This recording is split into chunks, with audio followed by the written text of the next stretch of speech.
ഷിരൂരിൽ അർജുന് വേണ്ടിയുള്ള തിരച്ചിൽ പൂർണ്ണമായും ഉപേക്ഷിച്ചുവെന്ന് ആരോപിച്ച് എം വിജിൻ MLA. തൃശൂരിൽ നിന്ന് ഡ്രഡ്ജർ എത്തിക്കാനുള്ള നീക്കം രക്ഷാദൗത്യം നിർത്താൻ വേണ്ടിയായിരുന്നു. ദൗത്യം തുടരുമെന്ന് പറഞ്ഞ ആരെയും മേഖലയിൽ കാണാനില്ലെന്നും MLA കുറ്റപ്പെടുത്തി.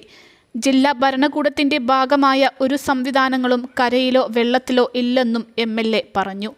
രക്ഷാപ്രവർത്തനത്തിനായി നാവികസേന ഷിരൂരിൽ തുടരുമെന്നാണ് ഔദ്യോഗികമായി അറിയിച്ചത്. ഗംഗാവലിയിൽ ഒഴുക്ക് കുറയുന്നതുവരെ തുടരാൻ നാവികസേനയോട് കർണാടക സർക്കാർ ആവശ്യപ്പെട്ടിരുന്നു. ഡൈവ് ചെയ്യാൻ കഴിയുന്ന സാഹചര്യം വരുന്നതുവരെ തുടരാനാണ് നിർദ്ദേശം. എന്നാൽ ഇന്ന് നാവികസേനയും അതിവേഗം മടങ്ങി. തിരച്ചിൽ എല്ലാ അർത്ഥത്തിലും നിശ്ചലമായി. ദേശീയപാത സഞ്ചാരയോഗ്യമാക്കുന്നതിനുള്ള നടപടികളാണ് ഷിരൂരിൽ പുരോഗമിക്കുന്നത്. അർജുനെ ജീവനോടെ കിട്ടില്ലെന്ന നിഗമനത്തിൽ കർണാടക എത്തിയെന്നാണ് വിലയിരുത്തൽ. അർജുനായുള്ള തിരച്ചിൽ അവസാനിപ്പിക്കരുതെന്ന് കുടുംബം ആവശ്യപ്പെട്ടിരുന്നു. കേരള സർക്കാരും ഈ ആവശ്യം മുന്നോട്ട് വെച്ചിരുന്നു. അതേസമയം അർജുന് വേണ്ടി തിരച്ചിൽ നടത്താൻ തൃശൂരിൽ നിന്ന് ഡ്രഡ്ജർ എത്തിക്കുന്നതിന് സാങ്കേതിക പരിശോധനയ്ക്കായി തൃശൂരിൽ നിന്നുള്ള സംഘം അങ്കോലയിലേക്ക് തിരിച്ചു.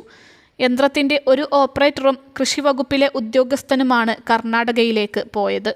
അവിടെ എത്തി പരിശോധിച്ച ശേഷം ഡ്രഡ്ജർ കൊണ്ടുപോകുന്നതിൽ അന്തിമ തീരുമാനമെടുക്കും. എന്നാൽ കുത്തിയൊഴുകുന്ന പുഴയിൽ നിലവിൽ അതും സാധ്യമല്ലെന്നാണ് വിലയിരുത്തൽ.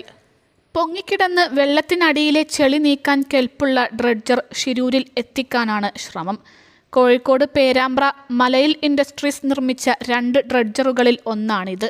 കനാലും പുഴകളും വൃത്തിയാക്കാൻ ഉപയോഗിക്കുന്ന ഡ്രഡ്ജറാണ് ഇത്. ഡ്രഡ്ജർ ഷിരൂരിലെ ഗംഗാവലി പുഴയിൽ ഉപയോഗിക്കാൻ വെല്ലുവിളികളേറെയാണെന്ന് അധികൃതർ പറയുന്നു. 6 മീറ്റർ ആഴത്തിൽ വരെ ഇരുമ്പ് തൂണ് താഴ്ത്തി പ്രവർത്തിക്കാനും കഴിയും.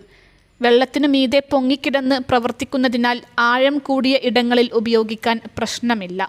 പക്ഷേ ഒഴുക്ക് 4 നോട്ട്സ് കൂടിയാൽ ഡ്രഡ്ജർ പ്രയാസമാകും. വേഗത്തിൽ മണ്ണ് നീക്കാൻ ഡ്രഡ്ജർ സഹായകമാകുമെന്നാണ് വിലയിരുത്തൽ. ഡ്രഡ്ജർ എത്രയും വേഗം എത്തിക്കാനാണ് സർക്കാർ ശ്രമിക്കുന്നത്. അൽസലാമ ഐ ഹോസ്പിറ്റൽ 21 ലക്ഷത്തോളം സന്തുഷ്ടരായ ഉപഭോക്താക്കളും 2 ലക്ഷത്തോളം തിമിര ശസ്ത്രക്രിയകളും പൂർത്തിയാക്കിയ മലബാറിലെ ഏക കണ്ണാശുപത്രി. ലോകോത്തര നിലവാരമുള്ള ചികിത്സാ സംവിധാനങ്ങൾ, എല്ലാ നേത്രരോഗ ചികിത്സാ സൗകര്യങ്ങളും വിദഗ്ധരായ ഡോക്ടർമാരുടെ മേൽനോട്ടത്തിൽ. Al Salama eye hospital, hospital road, Perinthalmanna.